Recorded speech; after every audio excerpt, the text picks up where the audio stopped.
సత్తువ కలిగిన కొండ మీద నా ప్రియునికి ఏముంది?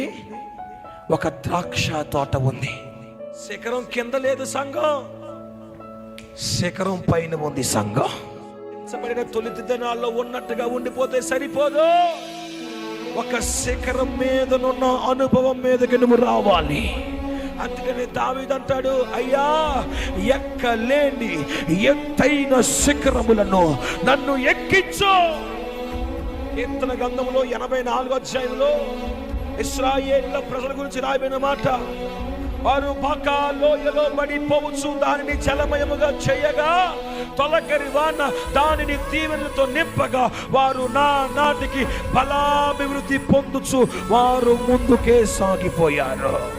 మరి ఏం చేశారు? ఆనాటికి అనగారిపోలేదు, ఆనాటికి బలహీనపరచబడలేదు. నీకు ఆరోగ్యం లేదు, వాస్తవమే. డబ్బు లేదు, వాస్తవమే. చెప్పుకోవడానికి ఏ గొప్ప లేదు, వాస్తవమే.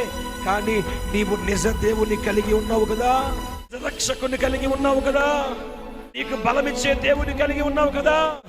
అంత శక్తివంతమైన దేవుని కలిగి ఉన్న నీవున్న స్థితిలో ఉంటే సరిపోదు. వారు ఆ బాకా లోయలో పడిపోవచ్చు, దాన్ని జలమయముగా మార్చుట ద్వారా తొలకరి వర్షము ఆ లోయలో వారి మీద కుమ్మరించి దీవెనలతో నింపి వారిని నానాటికి బలాభివృద్ధి పొందునట్లుగా ఎలాగునైతే చేసిందో, ఈ దినాన్న రక్షణలోనికి వచ్చిన నీవు, దేవుడిలోనికి వచ్చిన నీవు, లోకాన్ని విడిచిపెట్టిన నీవు శిఖరము ఎక్కగలిగితే ఆనాడు వారి కొరకు తొలకరి వర్షం వచ్చింది, ఈనాడు నీ కొరకు ఒక కడవరి వర్షం రాబోతున్నది.